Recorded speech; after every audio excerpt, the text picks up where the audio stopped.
Bonjour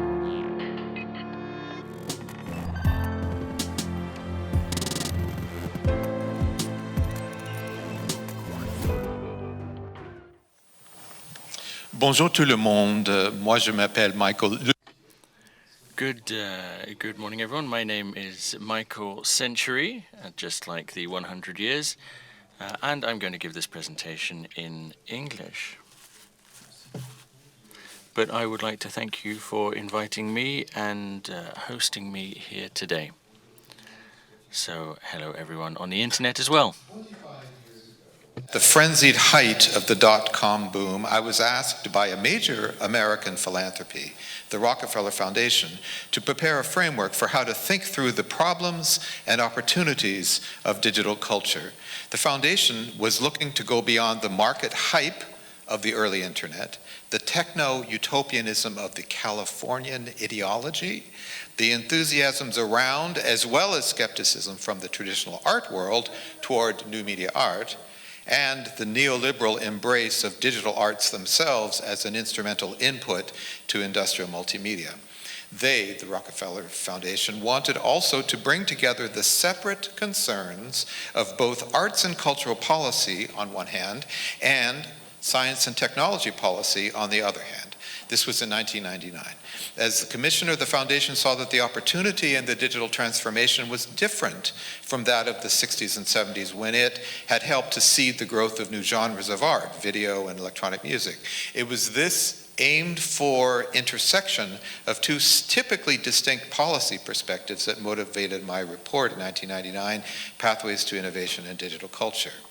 Then I took a mainly institutional perspective when I identified the studio laboratory as a hybrid techno-cultural formation in which new media technologies are designed and co-developed alongside their creative application. I laid out the origins of the Studio Lab in the early 20th century avant-garde comminglings of art, science, and technology, and I sketched out a rising tendency toward the establishment of digitally oriented studio labs with three overlapping phases. From the 1960s, open-ended exploration, 70s, public understanding and knowledge diffusion through purpose-built new museums, centers, festivals, conferences like this one, IZEA, and then in the 80s, focused research and development involving corporate as well as academic engagements with digital art. In identifying the Studio Lab as a hybrid formation, a site for interweaving techno-scientific knowledge and artistic practice, I was drawing in part on then current influential science policy discourses of the 1990s, what was called the new production of knowledge, that drew on the notion of transdisciplinary knowledge production, non-traditional actors in research such as artists, as inventors and designers, and lead users, and it was all grounded in the context of application, which rejected the notion of a linear pipeline from basic science to applied research to the development of economically valuable innovations. I argued for valuing the experimental artist independently from the usual kind of growth-oriented metrics familiar to science and innovation policy, metrics like economic productivity, publications, efficiency, optimization, and so forth. Now, a quarter century later, I reflect back on my early effort to scope out the digital transformation through a combined art and innovation policy lens. In the spirit of the symposium theme, symbiosis, I ask what is different between now and then, the height of the dot-com mania of the 90s, and now the current conjuncture, which combines a continued exponential expansion of digital capacities, albeit with widespread disillusionment among some about the pathologies of social media, among other things, and, as we see throughout this conference, all in the context of deepening planetary and political crises. And so, between then and now, I note three main changes. Innovation policy scholarship itself has taken a turn towards the critical, a critical turn, challenging the dogmas of disruptive innovation as reckless and irresponsible at times. One of the founders of the Mode 2 discourse from the 90s, Helga Novotny, calls for institutions to take on what she calls a responsibility for temporal governance in considering the future implications of mainly industry-driven tech innovation. And even the National Academy of Sciences in the US has come out with a measured report that makes a place for an ethics of maintenance, reuse, resistance, and non-adoption. That's first. Second, research creation, of course, has been widely institutionalized, academically legitimized, as we see throughout many of the presentations here in this conference, though still with some skepticism both within the academy and more traditional art worlds. And third, the studio lab construct now extends beyond the digital, as we see throughout this conference again, to incorporate the environmental and life sciences, among many others, as sites of both critical and creative co-production.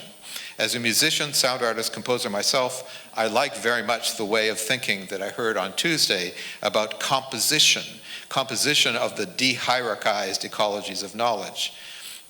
In the title of my speech, Nonsynchronous Innovation, I point to the fact that while the digital transformation continues to outpace socio-institutional adaptation, the alignment problem, as some of the AI techies and pundits put it, the technological arts have moved on to vastly expand their temporal horizons.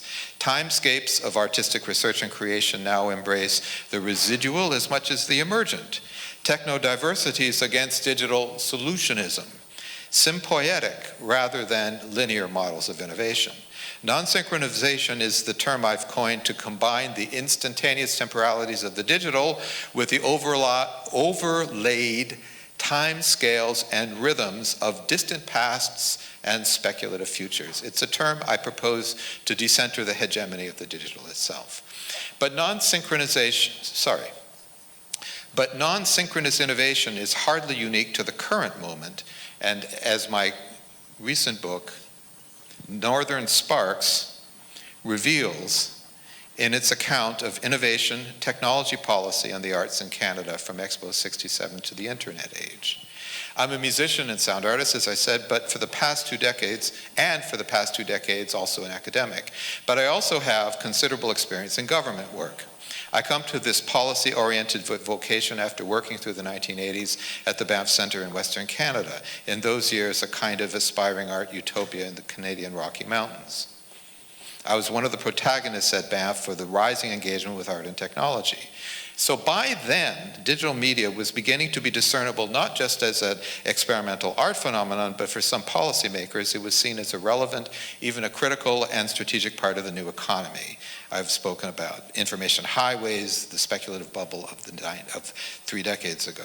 In the context of this emerging and newly discerned strategic policy relevance, I went to work for the Government of Canada in 1993 to help run research programs in culture and technology and to support policy formation in this sphere. It was new media in the artistic sector, not the cultural industries like broadcasting or publishing, which were at that time still very suspicious, very wary. I helped especially to spark through seed funding various scenes in the Canadian context, particularly the Quebec scene, which we've had such a big presence in viewing here at IZEA. And in this role throughout the 90s, I was assigned to, and this is a little anecdote about the experience of being in the government policy sphere, assigned to and actually shuttled physically at times between 2 branches of government with competing interests in the space, culture and technology. The pair of bureaucratic interests were industry, which had basically all the money for R&D, and Canadian heritage, so-called heritage, which supported arts and culture and had small budgets that were always subject to cuts. This bifurcation that I found myself living in was recent because in Canada, over the previous decades, the federal government had brought those 2 spheres together under one roof in a department responsible simply for communication. In this audience, I hardly need to remind you that Canada had, for decades earlier, developed a rather unique discourse on culture and technology. Notably, but by no means limited, to Marshall McLuhan, who had from 1950s pioneered the field of media studies and many more around him. These discourses were actually performative in politics, contributing to various formulations of government policies, and not only just influential to artists in Canada and elsewhere. So this notion of a synergistic interconnection between arts and tech was taken for granted by a cadre of McLuhanite government officials during the time that I was at the Banff Center in the 80s and 90s. And so this bifurcation into the separate interests of the economy and cultural development was deeply frustrating. Note that this split occurred during a profound political crisis as well, when Canada was undergoing a profound political crisis about its very continuance as a single country, with the resurgence of the independence movement in Quebec and the growing pressures for recognition, reckoning, and righting of historic injustices on the part of First Nations peoples. This was also the time of the growing neoliberal order of globalization, deregulation, free trade, and so forth. So altogether, these were the forces that shaped my own personal experience in the government service, working uneasily in the corridors of power, representing Canada abroad, but always something of an outsider's role. I'm speaking really about the anachronism of that period, a sense that time was out of joint, and that gave me the initial impetus to write the book, 25 years later, Northern Sparks, on the intersecting histories of innovation in technology, new media arts, and the government and institutional policies in Canada from the 60s to the 90s. This anachronism was particularly jarring to me, since we had already taken for granted for quite a while, decades, the common affordances, what we now call the common affordances of digital culture: interactivity, participation, immersion, connectivity. We could see these features across a range of activities going back to the 60s. Experimental filmmaking at the National Film Board, Canadian preeminence in computer graphics and animation, notions of environmental music and ecology, numerous pioneering works of interactive installation art, filmmakers and video artists who were experimenting with the technology, not just the industrial formats of film and TV, the nascent interdisciplinary field of human-computer interaction. So I formed the idea of trying to better understand what had brought about this Canadian precociousness at just the time, this is the non-synchronous piece a bit, at just the time when official Canada, preoccupied by complex new pressures and hampered by internal bureaucratic battles, had a hard time understanding it. Northern Sparks demonstrates how the fine-grained emergence of new media creativity across the arts could be aligned with and then become unraveled from the longer-scale temporalities of Canadian institutions and political history. This fluctuating degree of synchronization between practices and policy is what led me to suggest this idea initially, think of this idea of non-synchronous innovation. I begin Northern Sparks with Expo 67, the World's Fair in Montreal, so well known in this kind of audience. Here the model of Buckminster Fuller's trademark dome, multi-screen cinema, participatory immersive spaces, what became IMAX Theater, IMAX Cinema. All these came together at Expo 67 in a potent brew that was wildly popular with the public and globally recognized. It was at Expo 67 that McLuhan had spoken with fervor during the first 5-continent satellite link broadcast about the role of the artist as a prescient seer of the future. By then, Canada, as I said before, had in place flagship cultural institutions and experimentally oriented universities, federal labs that were friendly to experimental arts and music. And crucially, a network of artist-run centers was funded by government policy to provide opportunities for youth and civic engagement, and especially those kinds of centers provided seeds for exploring new media. I characterize Expo 67 as a trigger for the unbinding of national energies in the book, an unleashing of new possibilities. This was not the same, of course, for English Canada and the French-speaking province of Quebec, but I'm going to here, as I said, write this book. As an English Canadian, I'm writing this book from a national perspective. I advance the notion in my book of an alternative technological ethos. I call it an ethos, to name and understand the diverse set of technocultural practices that were enabled and nurtured by the sympathetic government and institutional policies I've just outlined. This ethos is an approach toward technology as a malleable material, open to revision by artists in use, and subject to conceptual and functional reimaginings. not limited to metrics based on efficiency or optimization. The idea here is this alternative attitude toward technology is distinctive in the sense that it allows for multiple ways of making and knowing, judging and valuing to be in place at once. The idea is that it elicits values that are not just in terms of artworks and technologies, but less tangible kinds of outcomes that are conceptual, critical, and speculative as well. Another way to say this, in my mind anyway, is non-synchronous innovation. The first two chapters of Northern Sparks connect what I call the proto-computationality practiced by experimental animator Norman McLuhan and his collaborators at the National Film Board of Canada with the earliest efforts to approach software as a creative medium. So here I'm getting into a series of examples from the book to give you a texture. The book is an overall framework, and so it's broadly concerned with things like policy and politics of culture and so forth. But it also has these detailed detours into specific let's call them scenes of innovation. The key idea in this example is how improvisatory, artisanal material practices of camera-less animation preceded and prepared for the emerging computational imaginary. And you see here McLuhan, the Scottish-Canadian animator's definition of animation as not the art of drawings that move, but the art of movements that are drawn.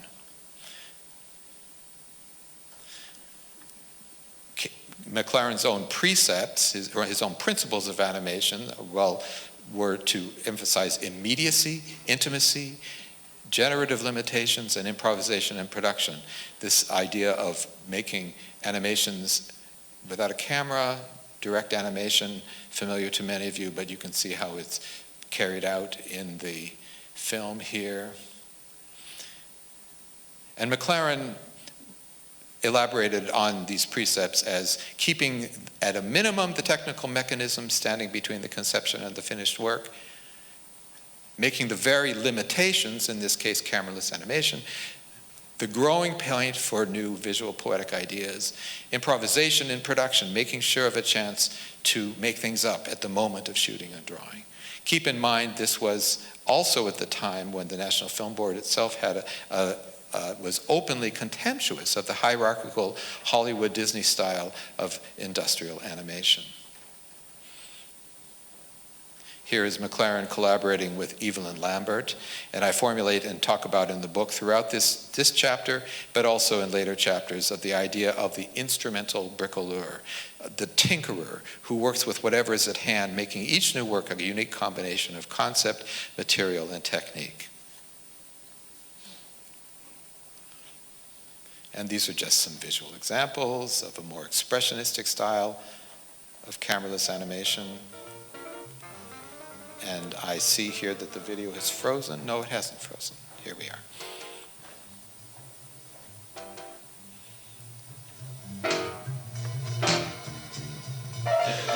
A more formal example of cameraless animation. Simply limited to the limitation of vertical lines.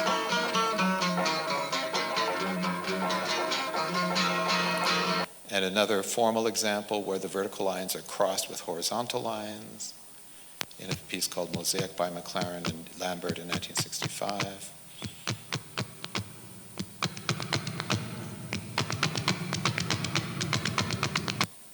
And the famous film Pas de Deux, which uses manual optical printing, again, hand-based, something we would look at today as easily handled by algorithms, but handmade version of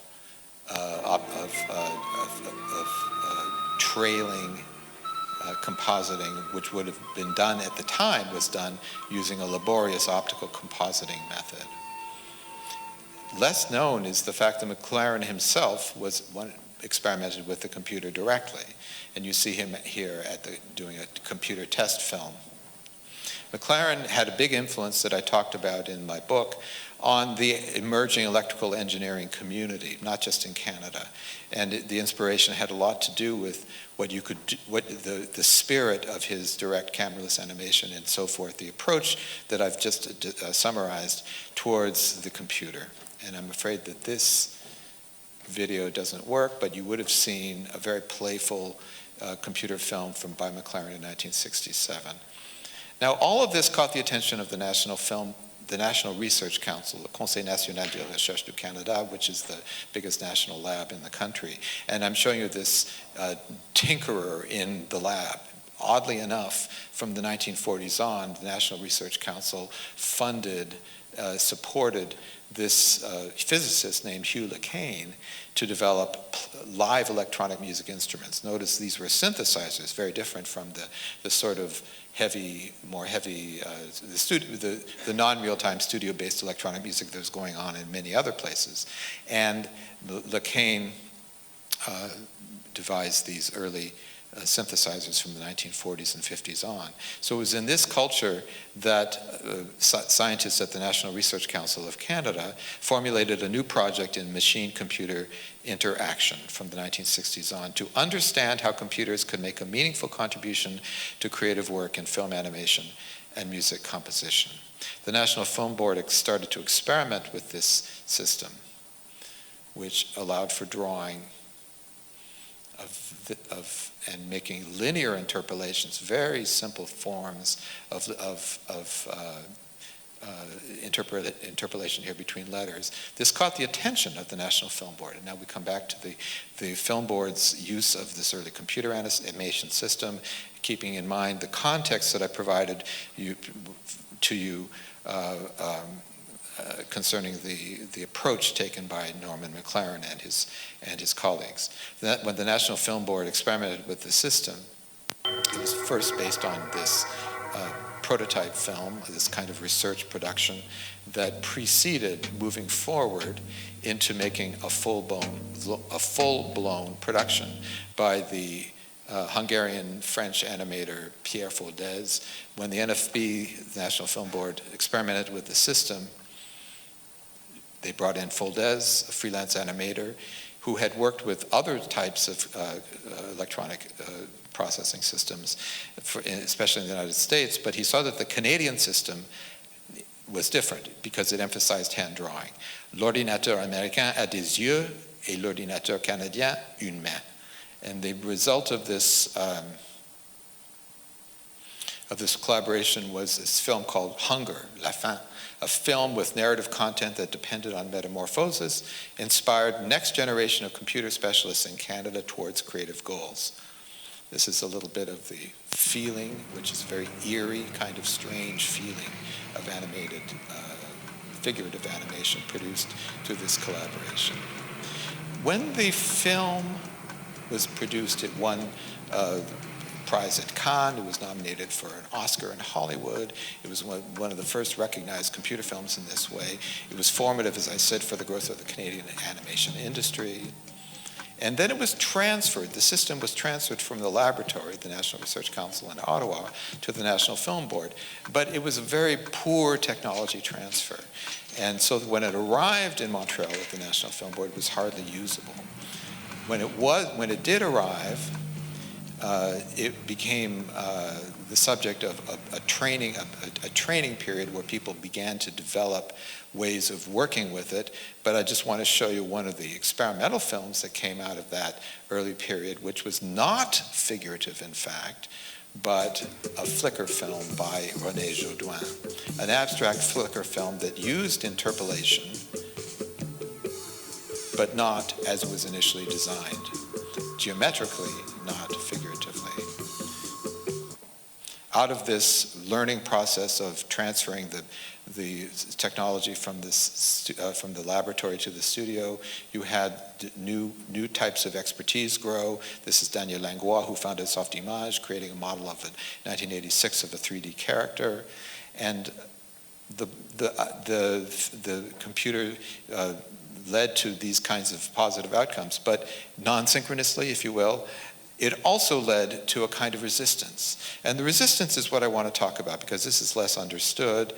Within the National Film Boards, the animators from the artisanal, improvisatory, bricoleur type tradition, such as Pierre Hébert, regarded the adoption of the dominant trajectory of 3D simulation as a betrayal of the NFB's artisanal ethos.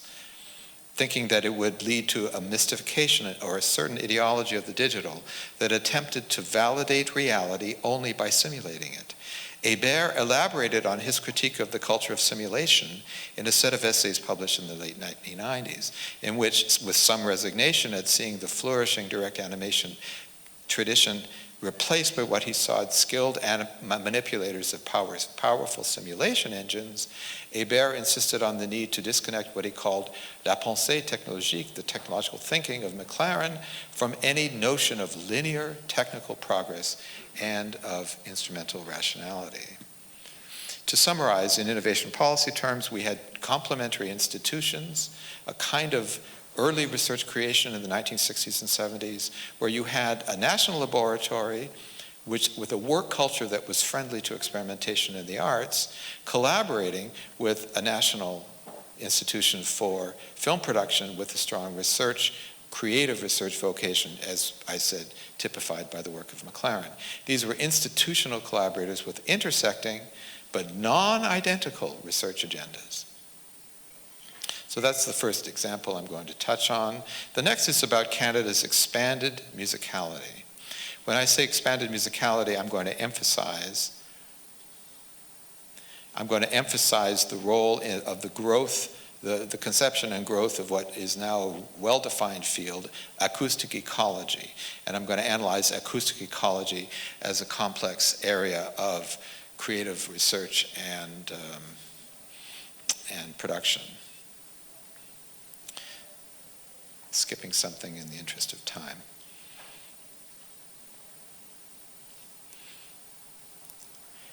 Just to speak about, in the book, I make a big point about the Canadian musician Glenn Gould, who moved from virtuoso to sound artist, and I discuss both his theoretical reasonings for the engagement of musicians to creatively develop electronic music, and his own creative productions. Again, this is just something that I'm not going to read in detail, but I'm going to move forward to the broader theoretical idea. This slide comes from a book, a typographical experimental book by Marshall McLuhan working with Harley Parker. And don't worry about the text here, it's the graphic that I'm going to emphasize. We are back in acoustic space. We are back in acoustic space, we're back in acoustic space.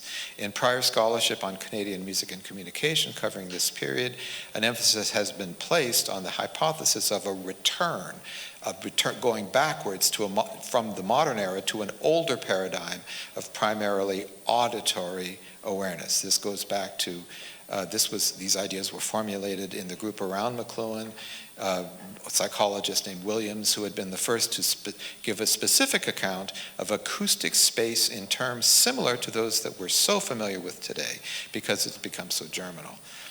As Williams initially wrote, the essential feature of sound is not that it be located at a specific point, but that it fill the auditory space. Auditory space has no boundaries in the visual sense. Auditory space lacks the precision of visual orientation.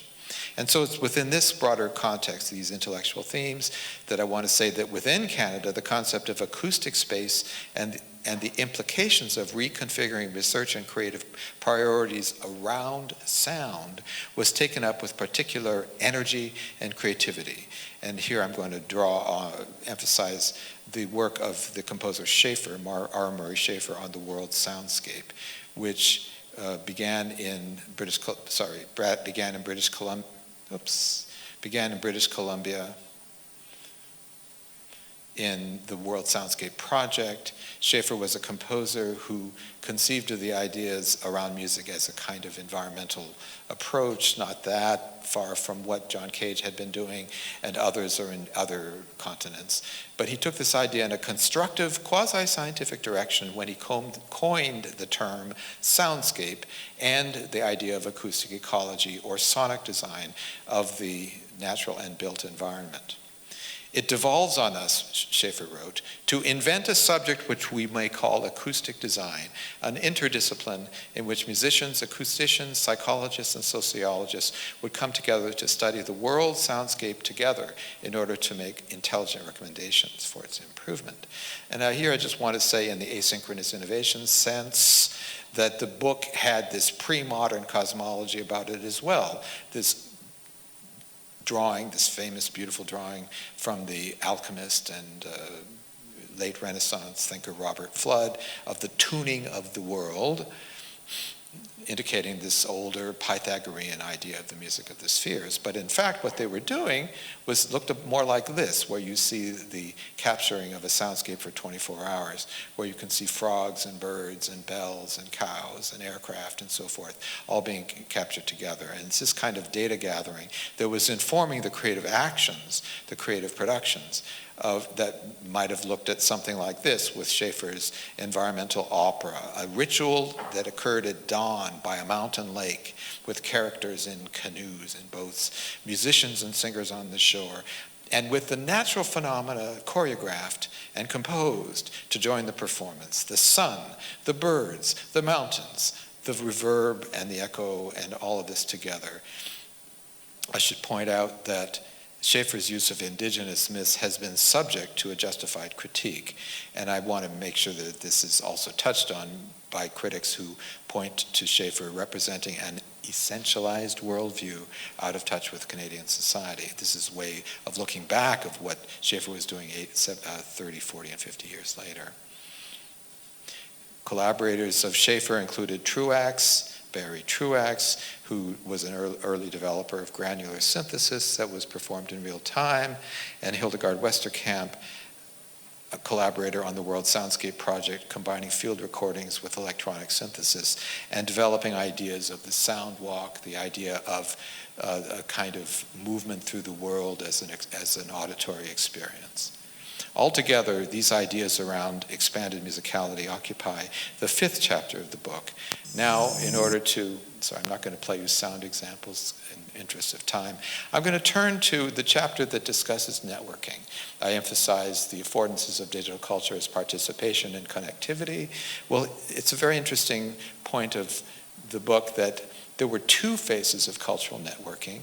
This is the clearest example of the book where I talk about the actual government policies in relationship to varying accounts of innovation. And the 2 examples contrast the system called Teledon, the most instructive failure in the book. Teledon, Canada's pre-internet digital network, which was a financial fiasco of the first order despite the enormous funding and prestige accorded to it by the government. Cultural input to this system was belated. It was after the fact, if still formative into the growth of new media culture in Canada. Teledon's government lab developers designed the system around an authoring protocol for compression, for data compression, for moving things around over low bandwidth wires, more so than a concrete understanding of how users might engage imaginatively with the system. This system, Teledon, is set against and compared with the contrasting example of a network of Canadian artist-run centers, emphasizing their experiments in computer networking and real-time video art and telecommunications. Whereas the top-down, bureaucratically driven imperatives of the government through the Teledon project were generally unsuccessful, the bottom-up artist-driven experiments using telecommunication and art help to foster an informal experience of networking and collaboration across vast distances, well before the World Wide Web.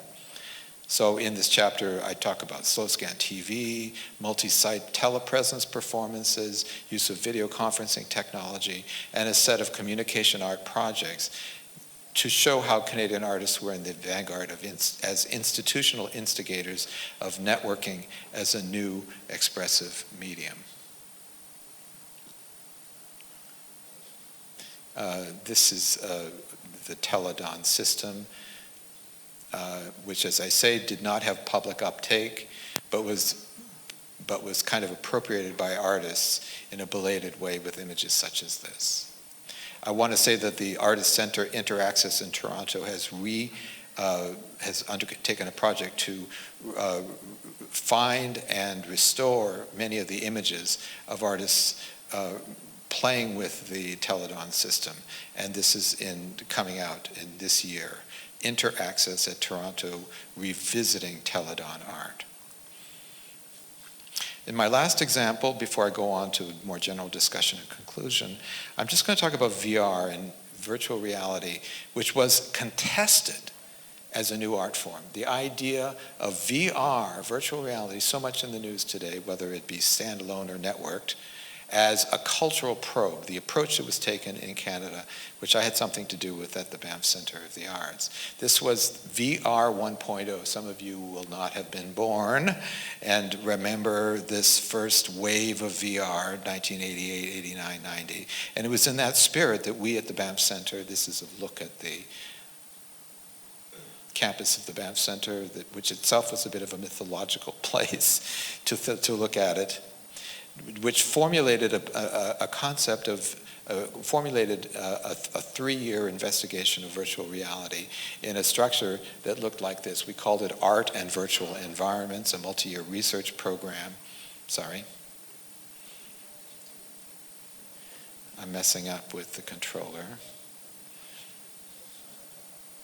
I just wanted you to see that it involved the Government of Canada, the university system in Alberta, researchers and engineers, corporations like Alias, Silicon Graphics, and Apple, and a Silicon Valley, a San Francisco area-based research company called Interval Research, with a publishing partner at MIT Press. That was the structure of this, using our language, sustained collective research creation project. And I'm going to represent the project and speak over these two parts of Art and Virtual Environments project at the Banff Centre in the 1990s. One being the bioapparatus, thinking about relations between the body and the machine, and on the right, the book that came out in 1996 by MIT Press, Immersed in Technology. The bioapparatus, I should just say, the overall project had a complex formula because it was about mixing these very complicated interests to define an artistic laboratory for VR, to establish Canada, this is what the government was funding, establish Canada as a player in virtual reality R&D, to create some of the first works of art in VR, and to enhance public understanding of these new technologies. I was, as I said, one of the people who organized this and developed the funding to allow for this. Now, about the bioapparatus, this was a residency, an interesting model in which 30 researchers, artists, technologists had a 3-month residency together. And around this theme, this was an investigation of an emerging technology around a set of critical questions. The critical questions in the bioapparatus were around this single term, bioapparatus, coined specifically to combine an understanding of critical feminist philosophies of technology with theories about and around the technologized body and the new biology. I credit this, the authors of this, to Catherine Richards and Nell Tanhaff. A 2-day seminar was held halfway through the residency, informed by a global call for position papers. There were many dozens of these position papers. And across these position papers, in an amusing way, I made this paragraph of constructions of VR in 1990. So what I'm reading now are completions of the sentence, virtual reality is. So, in the air, virtual reality is our most recent form of representational technology. VR is a symptom. VR is an instrument reordering perception. VR is the new and easy armchair way to have an experience. VR is one more way to buttress the masculine ego against its foes. VR is the realization of the techno-mythological concept of an automaton, a fast way of going beyond one's limits, a theater that contains all the ideas of things, except, of course, the idea of itself. an oxymoron. Sorry, that was automatically advanced. An oxymoron, just one big Walkman, the most advanced form of interactivity today, a form of integration of the senses, an antidote to problems we've not yet solved, the solution looking for a problem, a bioapparatus. So this whole project began with an attempt to challenge, to push back against what was being hyped as a kind of inevitability. Of course, it never was an inevitability, but it was seen that way at the time. One of the earliest developers of a response from a non-mainstream, let's call it non-mainstream direction, was the Lawrence Paul Yaxwellupton, the only indigenous Canadian in the project, who called, in his terms, VR is a white man's mask employing technology that's been used against Native people to show people what's happening to me spiritually. His starting point was to critique the VR format, not just as a specific representational template, as Richards and Tenhaff had done, but in broader terms as a symptom of colonial repression of indigenous peoples. Compensating for the visual crudeness of that low-end VR system, using instead high sonic fidelity, Yaxwellupton generously invited his audience, quote, into contact with the native worshiping way of life, a way to bring others close to my heart so that they can understand my value system. After this early stage that was characterized by this kind of combined conceptual, critical, and technological exploration, a second phase happened when we got state-of-the-art equipment, and we commissioned 8 high-end VR artworks. And you can see this diagram which characterizes how to make a VR piece at Banff in 1991. This comes out of a paper we published in Leonardo way back in the 90s. Artists' visions came in to make models, to add behavior, to make implementations. And as I said, 8 projects were completed. And I'll just give you, this is Tony Dove and Michael Mackenzie's project. This is VR 1992-93.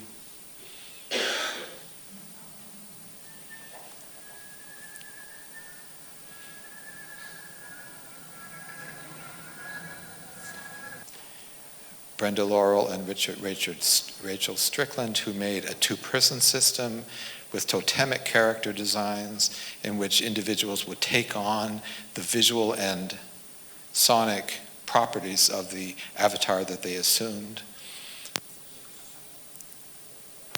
Sorry.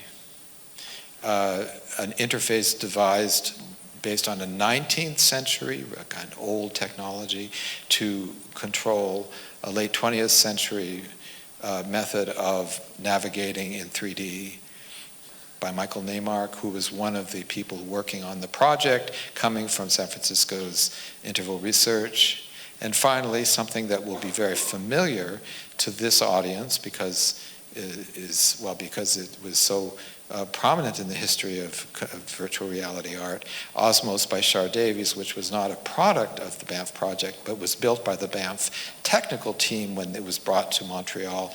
As many will remember, premiered at IZEA 1995 in Montreal, a work that involves an interface that uses breath control to go up and down, body tracking to go forward and back, in which the natural world is represented as a space for heightened perception.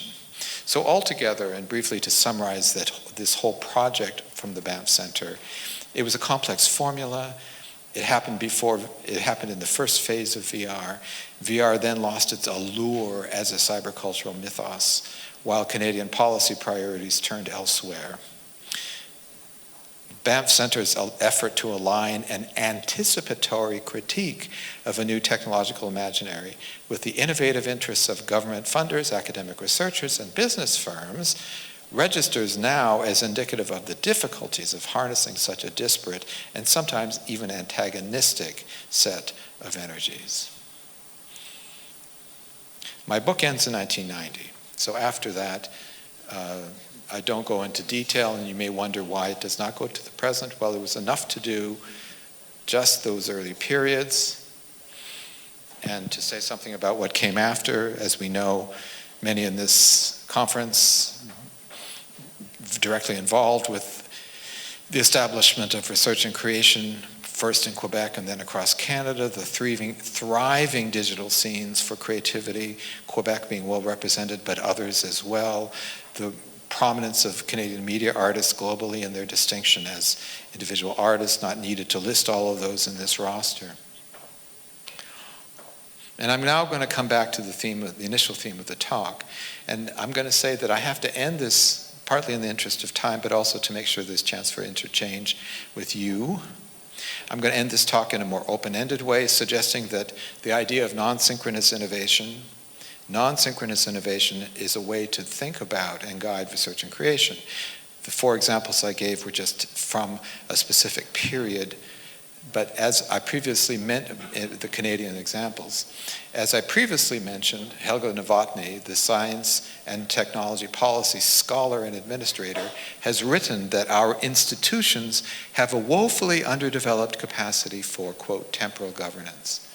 Temporal governance. I hope that by surveying this history of new media culture in a case study at a national level, which emphasizes links between institutional policies and emerging research creation practices, that I've substantiated or at least been suggestive in arguing for the potential to think in a multitemporal or non-synchronous conception of innovation, bringing in the residual, the techno-diverse, the sympoietic, as well as the more traditional approaches. Thank you, and I welcome your challenges, your comments, and your questions.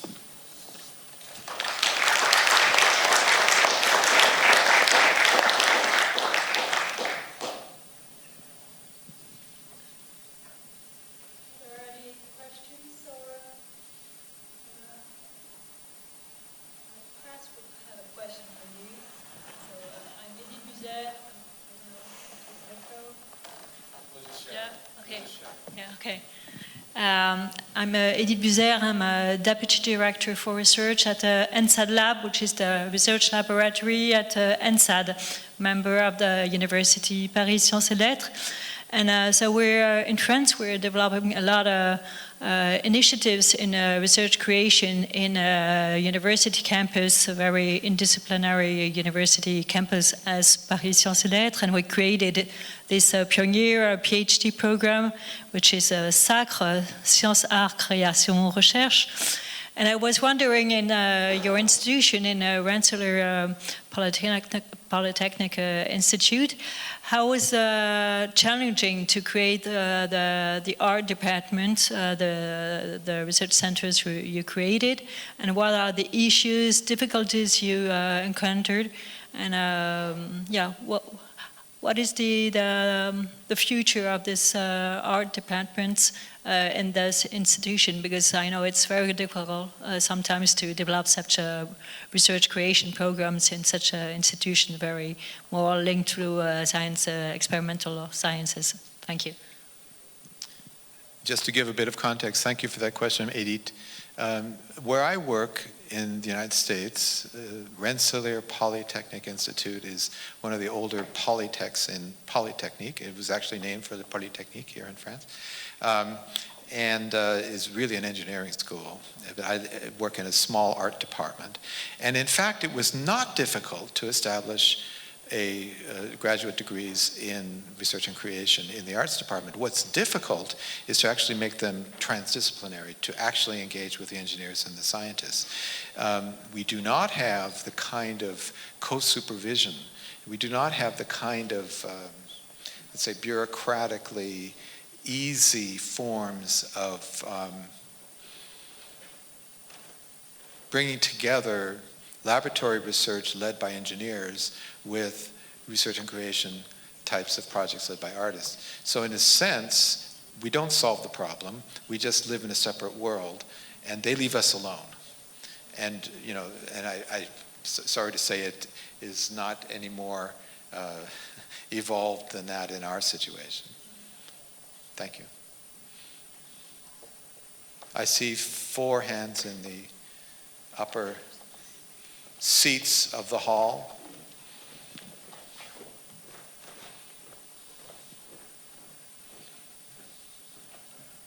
Hi, good morning, Martijn de Waal, Amsterdam University of Applied Sciences. Thank you for a very inspiring talk. And I want actually to invite you to maybe speculate a little bit on the last things you said, right? Going back to the report you wrote for the Rockefeller, sort of the update that you gave on that, and then you sort of introduced this perspective of non-synchronous innovation.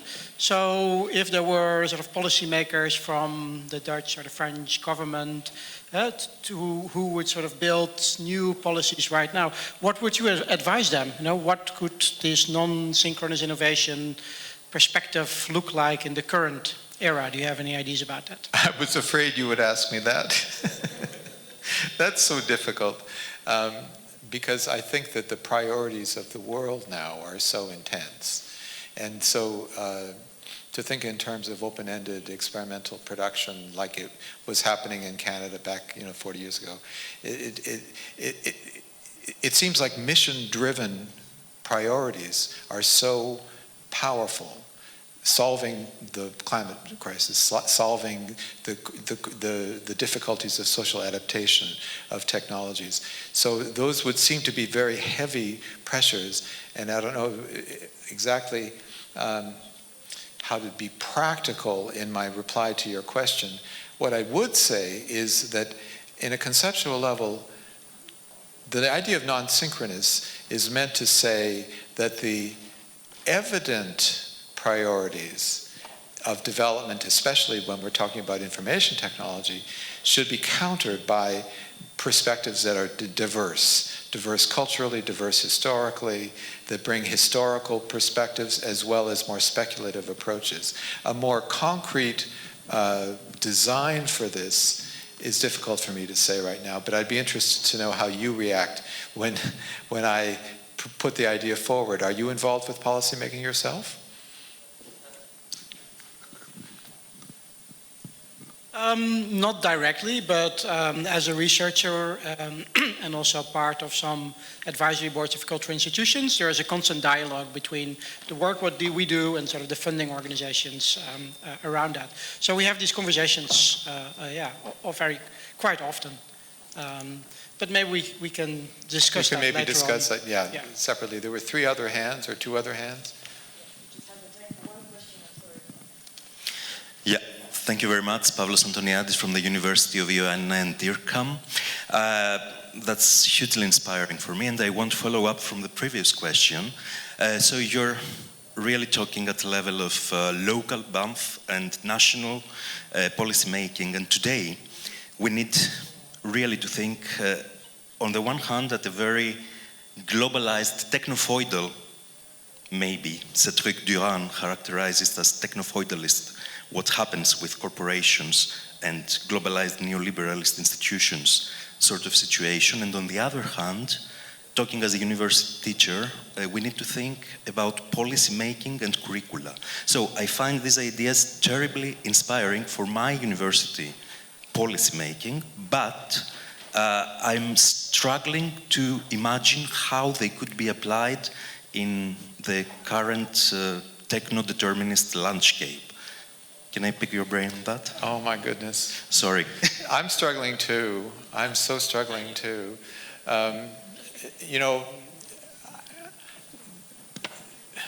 Non-synchronous is meant to open up a conception against determinism, of course, against techno-solutionism, of course.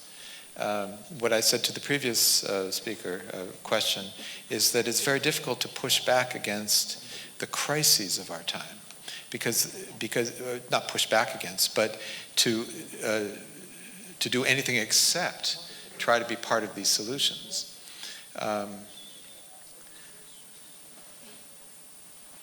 So let's just try to continue these conversations. I don't have more concrete reply, I'm sorry, than that. Hi, Michael. Hi.